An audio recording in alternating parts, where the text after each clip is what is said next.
mensaje. Bueno, dice así la enseñanza bíblica. Los sacrificios de Dios son el espíritu quebrantado. Al corazón contrito y humillado no despreciarás tú, oh Dios, dice en el Salmo 51, versículo 17. Como hijos de Dios, no estamos exentos del pecado nosotros. Muchas veces se puede caer en algunos pecados, ceder a la tentación y así desobedecer a Dios porque somos personas débiles, personas físicamente hablando, somos carnales y podemos caer en pecado y desobedecer al Señor. Es muy importante llevar en cuenta eso en la predicación porque estamos supuestamente hablando a los jóvenes. Bueno, es cierto que la palabra del Señor no está limitada a una determinada edad, pero este es el estudio bíblico para los jóvenes y llevemos en cuenta eso. Nosotros no estamos exentos al pecado, podemos caer, podemos desobedecer al Señor. Ahora, ningún sacrificio humano puede quitar el pecado. Solo teniendo a Cristo como Salvador personal, tendremos la garantía de el perdón completo de todos nuestros pecados, pasado, presente y futuro. Eso es, en este caso entonces, lo que nos tiene que tener a nosotros en cierta manera firmes, estables delante del Señor, porque nosotros ya le tenemos a Cristo como nuestro Señor y nuestro Salvador. Y si en este momento está escuchando una persona que no es su caso, es decir, que no le tiene a Cristo como su Señor y su Salvador, entonces le necesita, tiene que darse cuenta que le necesita a Cristo como su Señor y su Salvador, porque eso sencillamente es lo que marca la diferencia. Todos nosotros somos pecadores y nosotros, los cristianos, no somos diferentes a los demás. Somos personas de carne y huesos con todas las limitaciones. Tenemos la misma naturaleza que hemos heredado de Adán. Ahora la diferencia está en esto, en que nosotros, ya que le tenemos a Cristo como nuestro Señor y nuestro Salvador, tenemos la garantía de que Dios nos perdonó todos nuestros pecados, pasado, presente y futuro. Ahora, si nos referimos a los cristianos, el punto es este: no es que Dios consiente el pecado de los muchachos, de los adolescentes jóvenes que le recibieron a Cristo como su Señor y su Salvador. No, el punto no es ese. El punto es este. Necesariamente nosotros tenemos que examinarnos a nosotros cada día delante del Señor para alcanzar, como dice, misericordia y hallar el oportuno socorro. En Hebreos capítulo 4, versículos 15 y 16 dice: porque no tenemos un sumo sacerdote que no pueda compadecerse de nuestras debilidades, sino uno que fue tentado en todo según nuestra semejanza, pero sin pecados. Acerquémonos, pues, confiadamente al trono de la gracia para alcanzar misericordia y hallar gracia para el oportuno socorro. Entonces, cualquiera que sea tu situación en este momento, como hijo de Dios, si el pecado te está perturbando, si te está trastornando, si cometiste pecado, entonces este es el momento para humillarte delante del Señor, pedirle perdón al Señor, considerando esto. Primeramente, ya el Señor te perdonó todos tus pecados, pasado, presente y futuro en la cruz. Cristo llevó todos tus pecados en la cruz sobre sí. Ahora, cotidianamente nosotros pecamos y esos pecados generan en nosotros múltiples perjuicios. Principalmente nos hace que nosotros perdamos mucho en cuanto a la estima personal, andamos muy cabizbajos, decaídos, con vergüenza, desanimados, desalentados, hasta desorbitados a veces, y eso es a consecuencia de los pecados diarios. Pero llevando en cuenta lo que hemos leído aquí en Hebreos capítulo 4, esto nos anima a nosotros. Dice la Biblia que el Señor Jesucristo fue tentado en todo. Todas las tentaciones que nosotros sufrimos, el Señor Jesucristo también sufrió. Tentaciones. Él nunca pecó, nosotros sí pecamos. Pero eso que nos dice a nosotros, que Él sabe perfectamente lo que nosotros sufrimos, Él nos comprende exactamente. Cualquiera que sea tu situación, el Señor te comprende. Cualquiera que haya sido el error que cometiste o que estás cometiendo y que te tiene atado, encadenado, por decirlo así, el Señor te comprende. Y es tan fácil la vida cristiana que sencillamente tenés que, desde el lugar en el que estás, o separarte del lugar en el que estás, porque quizás estás en medio de un grupo y ahí no vas a arrepentirte de tus pecados y comenzar a orar al Señor. No, tenés que ir a otro lugar en el que puedas estar solo con el Señor, pedirle perdón, y la Biblia te da la garantía de que el Señor te va a perdonar todos tus pecados. Después de una oración y confesión de pecado, uno se puede levantar firme, sólido, fuerte, confortado y con una mente lúcida, porque eso es lo que genera el perdón de Dios.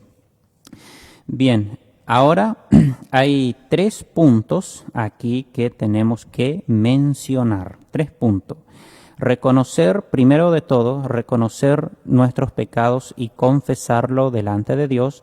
Esto es parte de la humillación que exige la Biblia para que Dios te pueda exaltar. Si confesamos nuestros pecados, Él es fiel y justo para perdonar nuestros pecados y limpiarnos de toda maldad.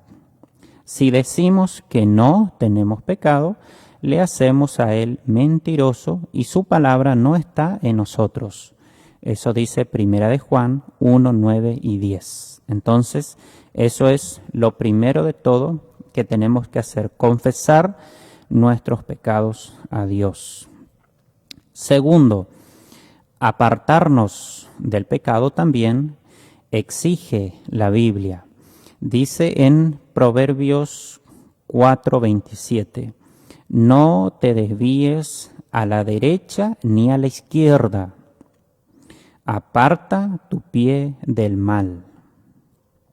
En Proverbios 28:13 dice, el que encubre sus pecados no prosperará, mas el que lo confiesa y se aparta alcanzará misericordia.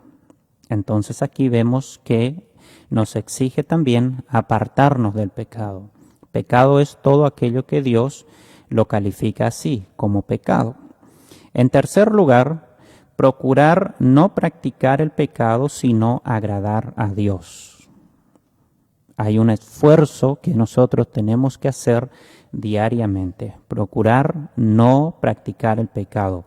En Hebreos 12:28 dice, así que recibiendo nosotros un reino inconmovible, tengamos gratitud y mediante ella sirvamos a Dios, agradándole con temor y reverencia.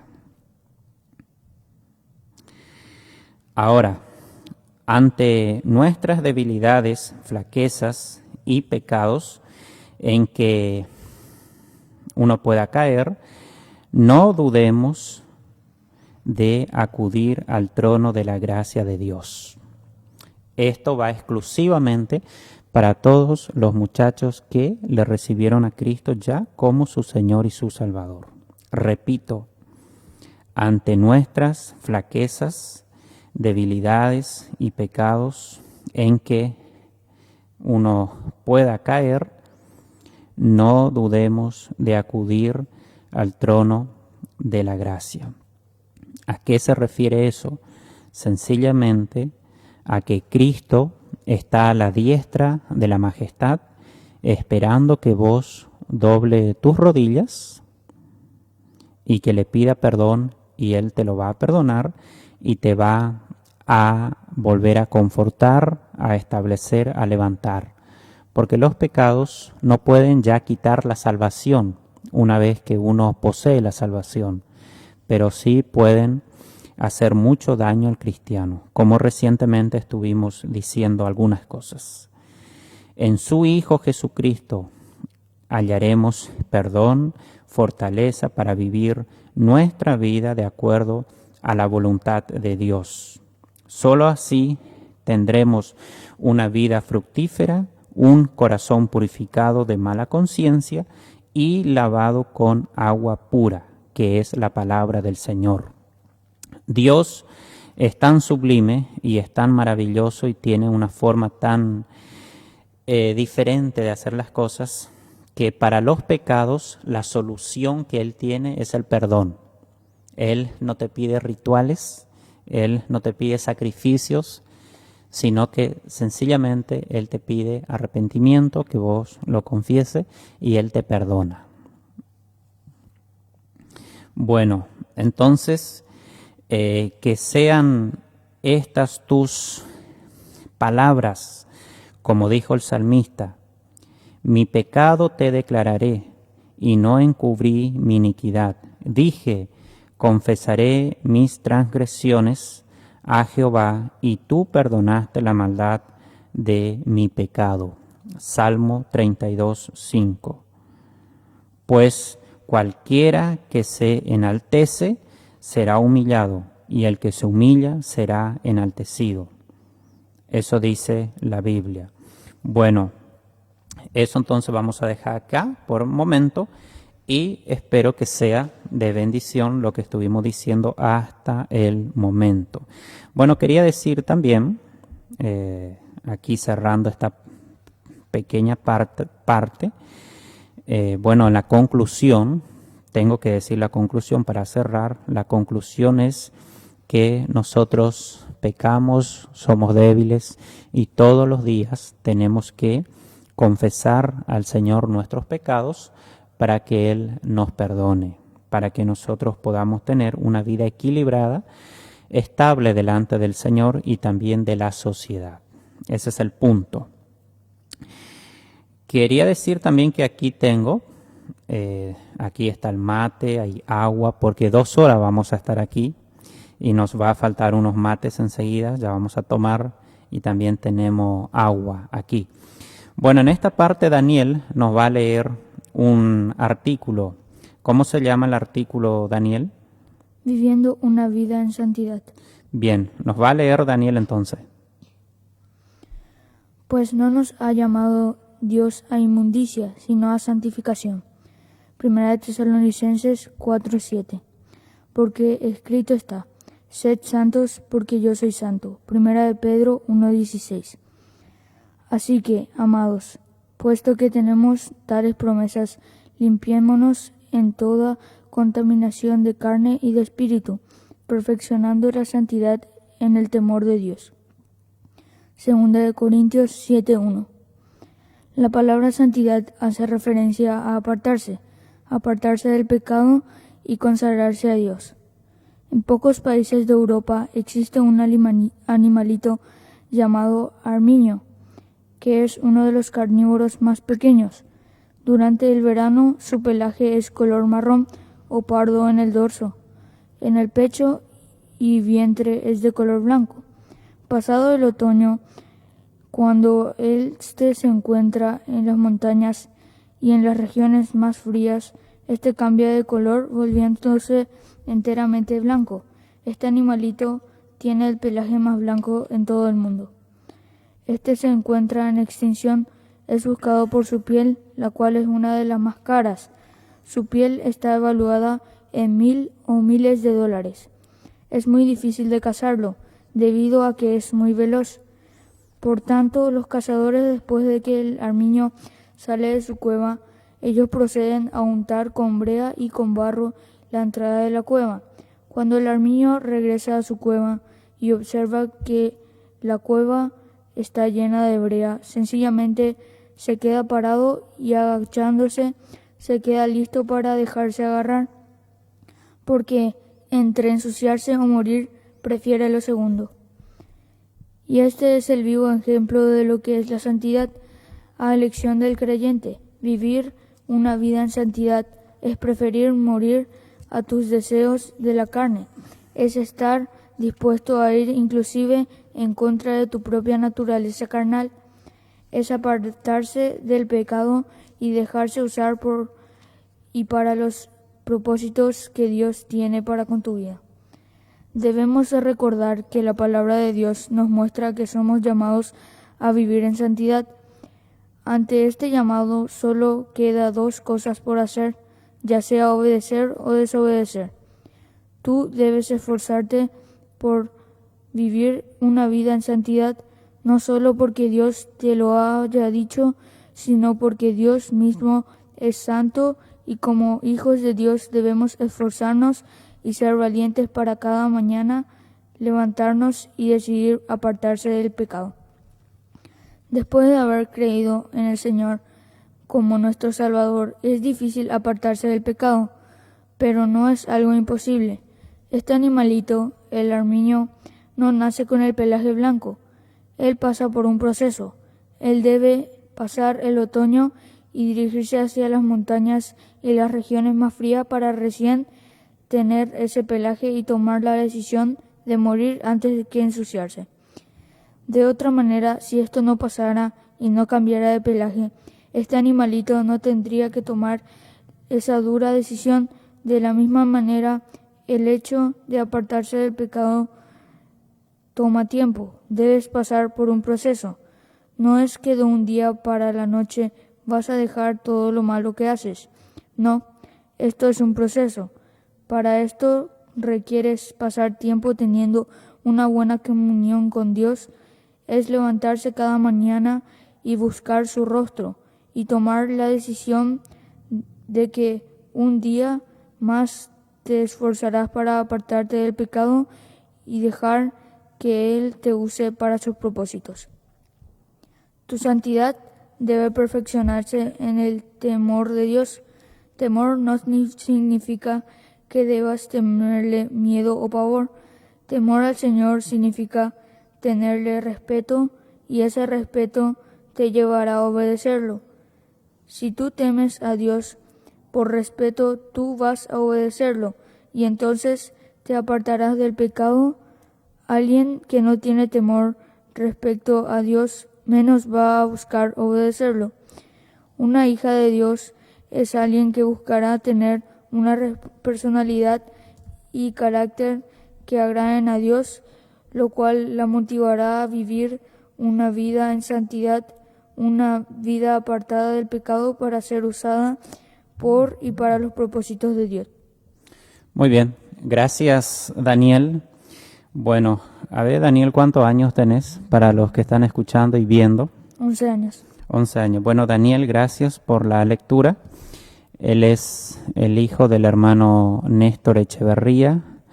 Y bueno, esta primera parte es para los jóvenes, así que, bueno, más no pueden venir. Hay otros hermanos que seguramente que si era posible, iban a estar aquí también para compartir con nosotros, para leer los mensajes, así los artículos para los jóvenes y cosas así por el estilo, pero de todas maneras estamos nosotros, que estamos aquí cerca del templo, así que gracias también a Dios por eso.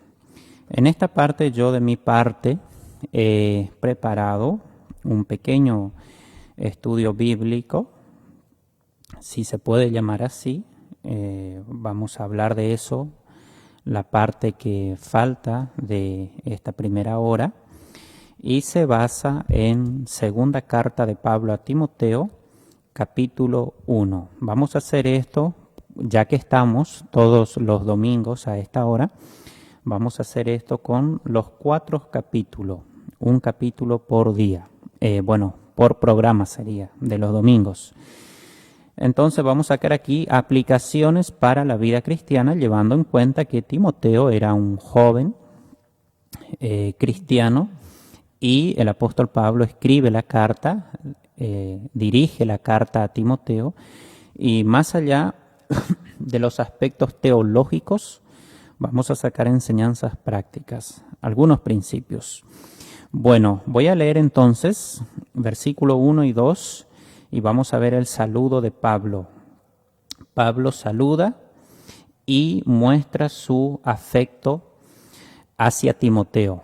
Dice: Pablo, apóstol de Jesucristo, por la voluntad de Dios, según la promesa de la vida que es en Cristo Jesús.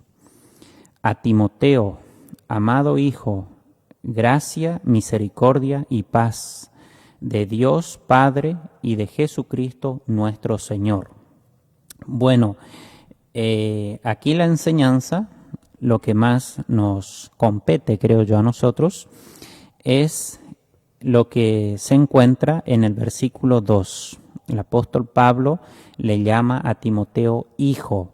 Bueno, había un afecto muy especial de Pablo a Timoteo, porque Timoteo le había acompañado unos años a Pablo en su ministerio y después ellos se separaron. Timoteo quedó en esa ciudad que ahora está en esa zona que es Turquía, un poco hacia el sur, y Pablo se fue a otras regiones. En un momento dado Pablo estaba en la cárcel y Pablo ya estaba a punto de morir. Se estima que esta es la última carta que escribió Pablo antes de ser decapitado por los romanos. Entonces es una carta muy, pero muy especial. Hay consejos que son muy significativos por esa misma razón. Imagínate vos que una persona que te estima mucho, que te quiere mucho, estando a punto de morir, seguramente que te va a decir cosas muy interesantes, y el mayor de todos sus anhelos, que son para bien, te lo va a expresar en esa carta, porque quizás después ya nunca más te va a hablar, quizás nunca más te va a escribir, te va a mandar un mensaje o algo por el estilo. Entonces, por eso que esta carta tiene eso de especial. Ahora, lo segundo que vamos a ver aquí es lo que yo titulé la notificación a Timoteo. En el versículo 3 dice: gracias doy a Dios, al cual sirvo desde mis mayores con limpia conciencia, de que sin cesar me acuerdo de ti en mis oraciones noche y día. Antes del apóstol Pablo entrar a aconsejar, a exhortar a Timoteo, lo primero de todo que le dice es: Timoteo, tenés que saber esto, por decirlo así, ¿no? Tenés que saber esto, yo siempre oro por vos. Eso, tenelo por seguro, yo siempre oro por vos. Y cuán importante no es eso. Aquí también hay mucha enseñanza para los muchachos y muchachas que son cristianos, porque quizás tengas a tus padres que no oran por vos porque no son cristianos, quizás. Pero si son cristianos, de seguro que oran, de seguro. Si no oran, dicho sea de paso, aquí Pablo está dando una cátedra en cuanto a la oración. Antes de entrar a exhortar, a animar, a aconsejar, antes de cualquier cosa, primero yo oro por ti. Bueno, si es tu caso de que tus padres oran por vos, entonces eso es muy, pero muy valioso. Quizás desde la mañana, desde muy temprano, quizás desde el desayuno, ya tus padres te están ordenando, te te están aconsejando, esto hace, esto no hace, no te vayas, no te preste para eso, no haga aquello y así, pero tenés que llevar en cuenta eso. A la mañana, antes de amanecer quizás, ya han orado por ti, Bueno, Pablo le hace saber eso a Timoteo. Yo, primero de todo, siempre me acuerdo de vos, día y noche, y Dios es testigo de eso. No todos los cristianos tenemos ese privilegio de tener una persona que nos guía o que está haciendo de tutor sobre uno, que ore.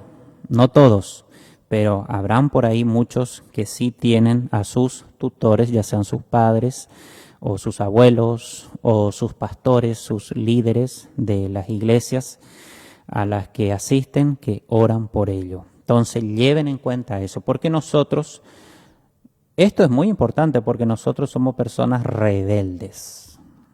Yo me pongo ahí a mí mismo. A nosotros no nos gusta que nos digan las cosas. Y cuando uno es adolescente o muchachito, peor todavía. No te gusta que nadie venga y que te diga las cosas. Después, cuando uno tiene cierta edad, por ahí uno ya tolera más. Yo tengo 28, por ejemplo, ahora, y por ahí a veces vienen y me dicen y depende, no hay problema. Pero depende si no te gusta, no hay caso, vos querés reaccionar y eso es la carne, Entonces, muy importante este punto.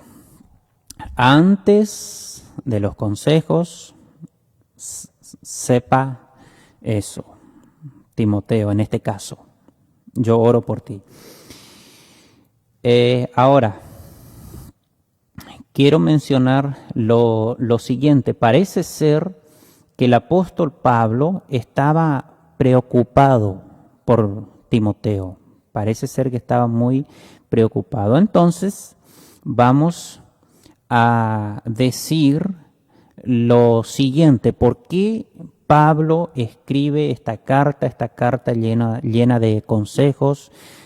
Tiene un fuerte espíritu emocional en el buen sentido, porque Pablo le estimaba mucho a Timoteo y Timoteo también a Pablo. Ahora, ¿por qué Pablo estaba preocupado? Bueno, tenemos que mencionar dónde estaba Timoteo. Timoteo estaba en Éfeso, en la ciudad de Éfeso. Eso tenemos que mencionar. Pablo estaba preocupado por Timoteo porque Timoteo estaba en Éfeso. ¿Y por qué Pablo se va a preocupar por Timoteo estando Timoteo en Éfeso? Bueno, Éfeso era una de las ciudades más grandes e importantes del mundo antiguo, centro político, religioso y comercial de Asia Menor, quizás la ciudad más importante que estaba bajo la soberanía del Imperio Romano. Eso tenemos que llevar en cuenta. Y una ciudad de estas características, no puede faltar ahí el pecado.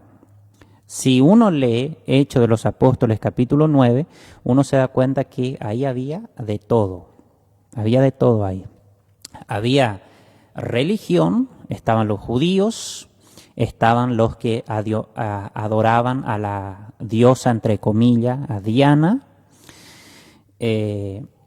Habían exorcistas, personas que estaban sumidas en la macumbería, en el ocultismo, brujería, personas que leían el tarot, que leían libros de magia negra, que leían libros que contenían todo eso que tiene que ver con astrología y todas esas cosas.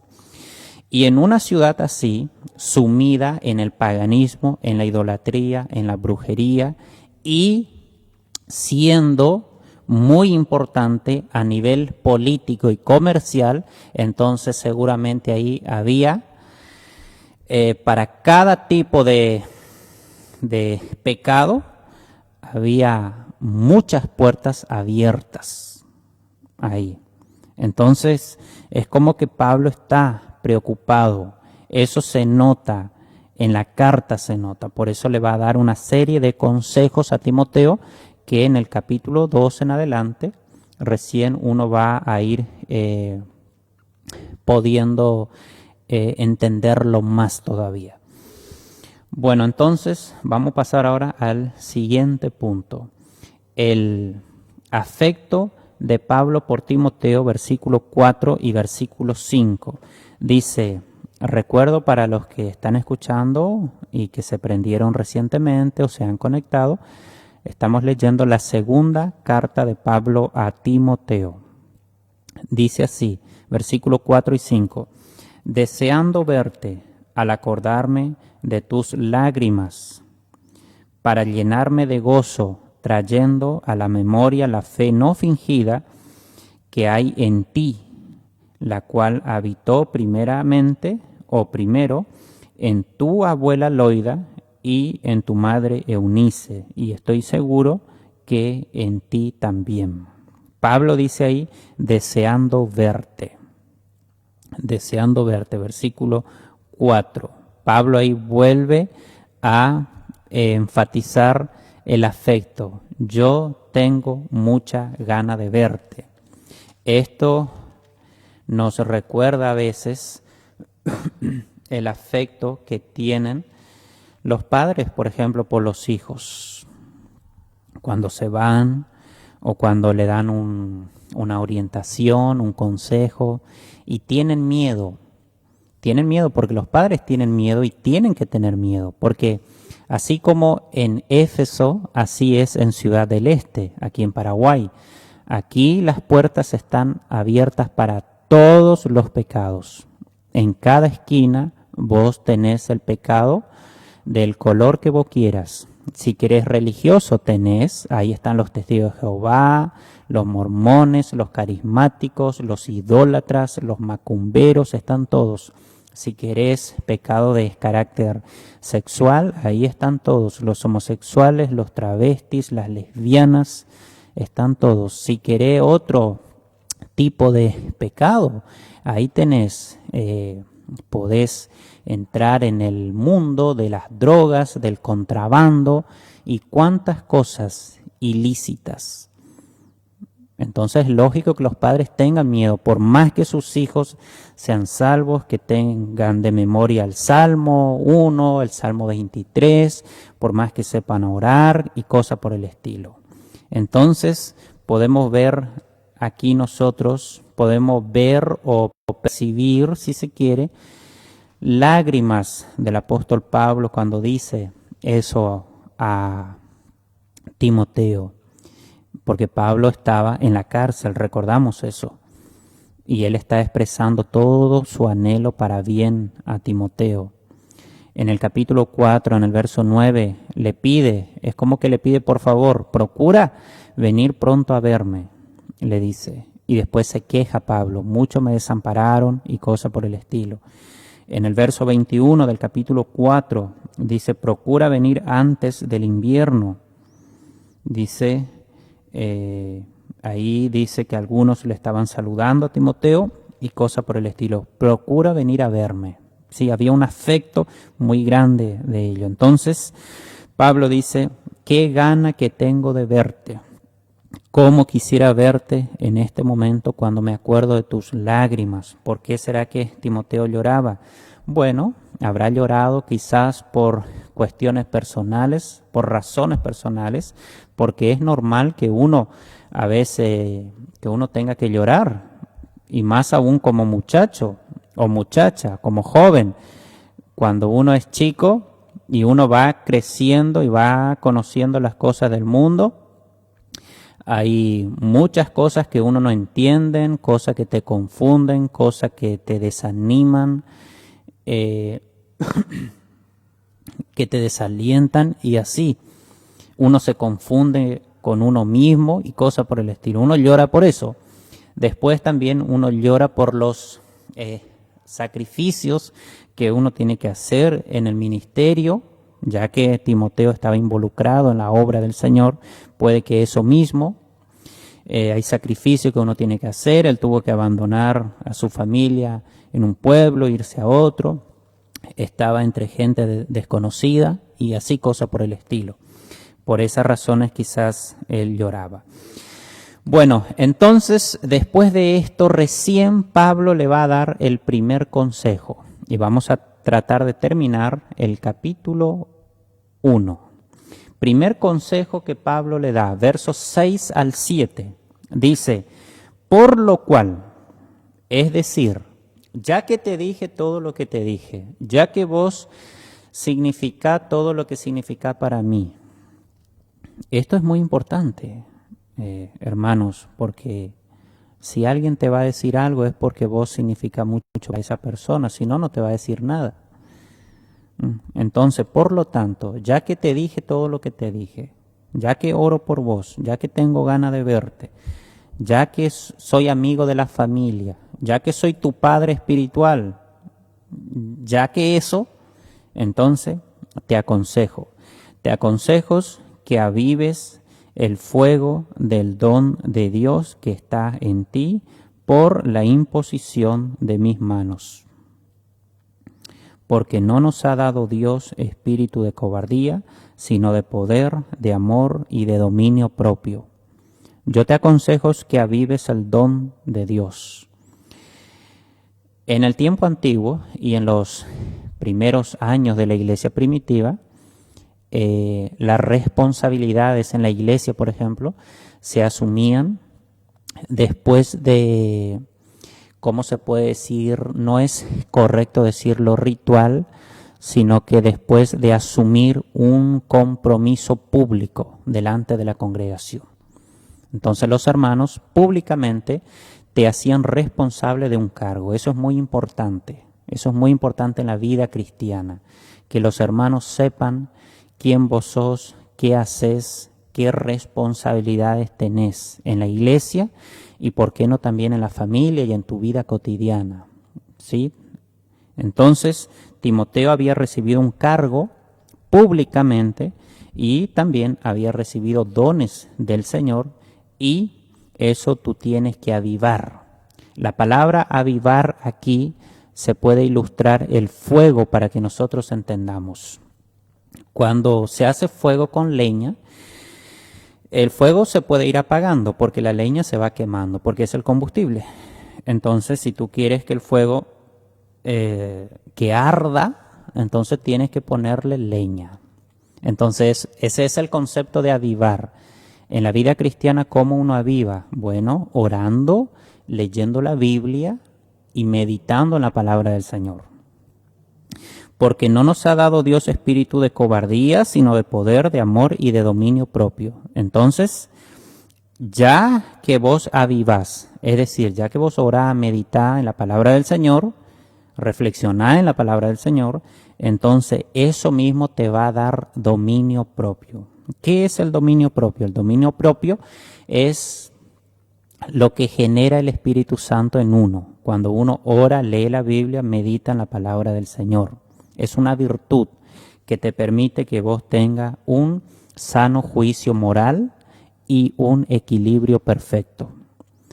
Y eso justamente los muchachos en las iglesias, porque aquí no estamos hablando de inconversos, los muchachos en las iglesias nos cuesta mucho y generalmente no tienen dominio propio.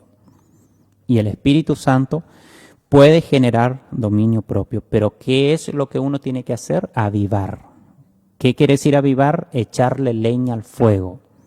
El espíritu está dispuesto, pero cuando uno no escucha estudios bíblicos, cuando uno no asiste a las reuniones, cuando uno no ora, no lee la Biblia, entonces el Espíritu Santo no tiene por dónde trabajar, porque el Espíritu Santo trabaja por la palabra de Dios, y la palabra de Dios uno recibe por leer la Biblia, por escuchar estudios bíblicos, y también cuando uno ora al Señor, el Espíritu Santo opera, porque uno ora, uno pide perdón por los pecados, uno pide entendimiento de la palabra del Señor y el Espíritu Santo también opera en los dos casos.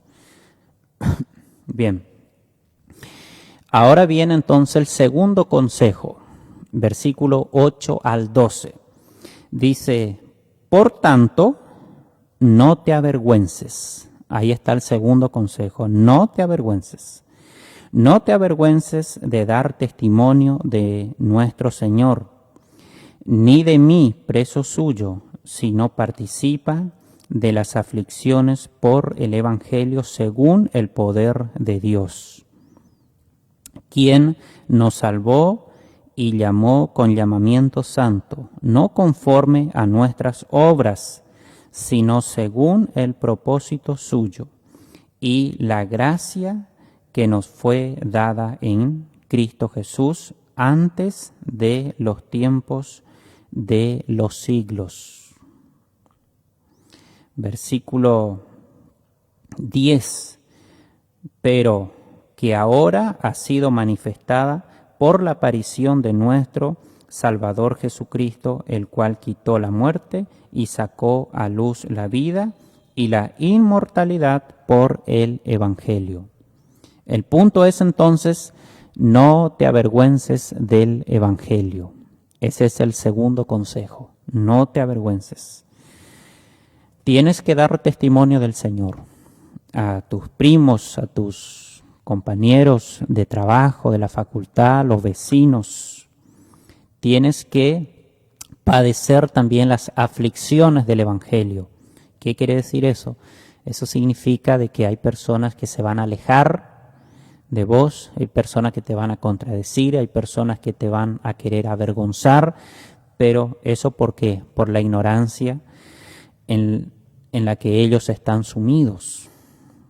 Eso es parte de la realidad. Pero el Evangelio tiene la otra parte que es gloriosa. Solamente el Evangelio puede dar vida eterna a la persona. Eso dice en el verso 9 y versículo 10. Dice que el Evangelio es lo que quitó la muerte y sacó a luz la vida. Y así como es tan real que las personas mueren, bueno, entonces seguramente que es ciertísimo lo que dice también la vida de la Biblia de la vida eterna. Porque la Biblia dice que las personas mueren en Hebreos 9:27. Y bueno, las personas mueren, eso no se puede discutir. Bueno, entonces tampoco se puede discutir la vida eterna. Y solamente nosotros podemos predicar, podemos dar testimonio del Evangelio para que las personas puedan tener vida eterna en Cristo Jesús. Voy a saltar versículo 11 y 12 y salto al 13 por cuestión de tiempo. Entonces vamos a ver el tercer consejo, verso 13. Dice, retén la forma de las sanas palabras que de mí oíste en la fe y amor que es en Cristo Jesús. Retén. Eso quiere decir, no te desvíes, no te dejes arrastrar. Hay muchos herejes que aparecen en las iglesias, personas que comienzan a negar la doctrina de la Trinidad, la doctrina de la salvación por gracia, niegan el infierno, niegan la creación de todas las cosas del universo, niegan eso, niegan a la Biblia como la única y absoluta palabra de Dios. Ten cuidado, no te dejes arrastrar. En la iglesia bíblica no se enseña eso, en tu casa no te enseñaron. Yo no te enseñé eso, le puede decir Pablo a Timoteo. Tus padres no te enseñaron eso. Entonces ten cuidado, no te dejes arrastrar. No cambies de doctrina, no seas un apóstata. Porque a veces nosotros cuando predicamos a los más chicos, no está mal, pero siempre le decimos, bueno, tienes que respetar a tu padre y a tu madre, porque si no estás en pecado. No te cases con un inconverso, porque eso es pecado. Pero también hay algo muy importante aquí, y es lo que Pablo le dice a Timoteo. No cambies de doctrina, porque eso es peor que lo otro, podemos decir así. Cuarto consejo, verso 14 al 15. Dice, guarda el buen depósito por el Espíritu Santo que mora en nosotros. Guarda, eso significa guardar. Dice, ya sabes esto, que me abandonaron todos los que están en Asia, de los cuales son Figelo y Hermógenes. Me abandonaron. Estos son personas que se desviaron de las doctrinas bíblicas, apostataron en cierta manera, me abandonaron a mí, yo como soldado del Señor. Entonces ten cuidado de eso, mantente firme para que no pierda tus galardones en el día del tribunal de Cristo, porque todos nosotros vamos a tener galardones en el tribunal de Cristo. En el tribunal de Cristo no van a tener galardones solamente los misioneros, solamente los evangelistas, solamente los pastores. No, no es así. Todos vamos a tener galardones. El hijo, si cumple sus roles de hijo, va a recibir premios. La madre, si cumple sus roles de ama de casa que le corresponde, también.